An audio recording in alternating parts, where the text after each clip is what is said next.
What's going on, guys? Welcome back to the channel. Now, last year I made a video about how I put up 15,000 Christmas lights all over, inside my house, outside my house, and every bush and tree. One of the questions I got last year, and one of the questions I've been getting again this year is, when your bushes are spaced so far apart, how do you get your lights perfect so they're not straggling between bushes? You know, you don't have any just miscellaneous lights. It's always so neat. It's always so tidy. And in this video, I want to explain to you guys what I actually do. Let's get after it. All right. And so the cool thing here is it's cheap, it's easy, and it's really fast to do what I do. Every year, I take my old busted Christmas lights that don't work anymore, or it's too much of a hassle to take out one bulb at a time, and I convert them into very easy to use Christmas light extension cords. And I say Christmas light because, as you guys know, Christmas lights are non-polarized, which means they can only plug into one another. If you've got a typical extension cord that has like the one fat side and the one skinny side, it's called polarized, it's not going to plug in to the back of your Christmas lights, which makes connecting a bunch of trees very hard to do. All right, so what do? I take these and I make them into that. One of the things I was worried about last year was, what about rain and water getting in? Well, these are all internally fused, okay, which means this is going to be open anyway. One end of your lights will always be open to the elements. And all of these are sold as indoor and outdoor Christmas lights. So let me take you guys inside. Let me show you what I do. It's super easy. And just to quickly show you guys how neat this is, we've got my bush of lights here, but look at that.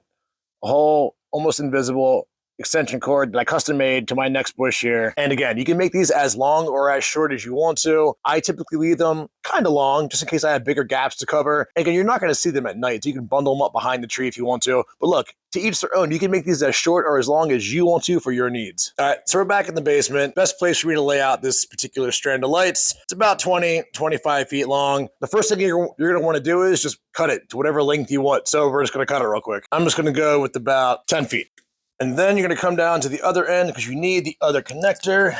And you are just going to take this and you are just going to simply cut it off. You need this. All right, so now we've got our one end cut. We've got the Christmas strand, the extension cord strand cut to the length we want. What you'll notice is there are 3 wires running the length of the cord. What you're going to do is find the wire that connects the lights to one another, and you're going to want to remove just the lights. So in my instance here, I cut before the first light, okay, because that's where the light strand starts. And then what I want to do is I want to find which of the wires coming out of the bottom of that first light runs to the second light. Well, I can see it's this wire right here, which means I need to keep this wire because that's the lightless wire that runs the length of the cord. So I'm going to cut the middle there. Now I can just start untangling the lights like so for the entire length of this. And that'll be coming out very easily here in a minute.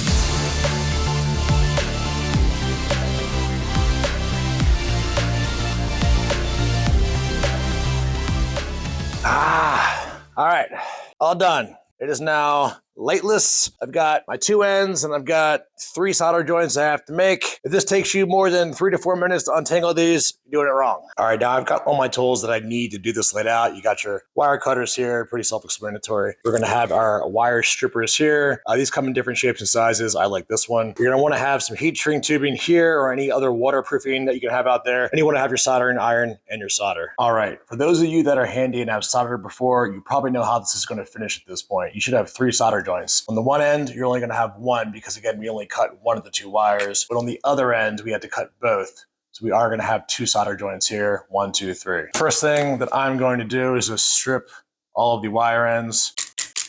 Once these are stripped, you just wanna give them a nice twist to keep the wires together.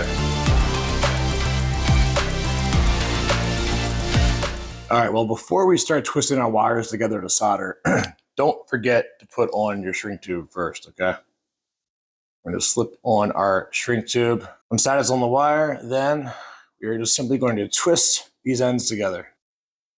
All right, once they are twisted together, they are ready to solder. All right, once it's ready to solder, you're just going to get your soldering iron, some solder. You're going to heat it up. I'm just going to melt the solder into the wire. Just like that, we've got a soldered joint. All right, now that our joint's all nicely soldered, you're just going to slide up your shrink tube. Again, this will add waterproofing to it, okay? We're gonna get our handy dandy heat gun and we're gonna shrink the tube in. And just like that, we've got 1 waterproof soldered joint, 2 more to do.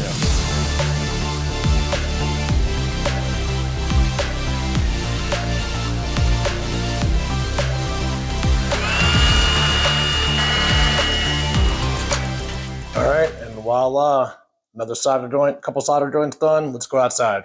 All right, so we're done. Super easy and free Christmas light extension cord, just without the lights. And you'll see, again, I made myself a nice 10-foot extension cord, but without the lights. And again, the importance of this is it can plug into itself. No dealing with those fat polarized extension cords that you get from your big box store. And it makes life super easy running lights from bush to bush if you don't want to have them visible in between. So I hope I saved you guys some money. Maybe I saved you a little bit of trash at the end of the Christmas season from throwing those in the trash.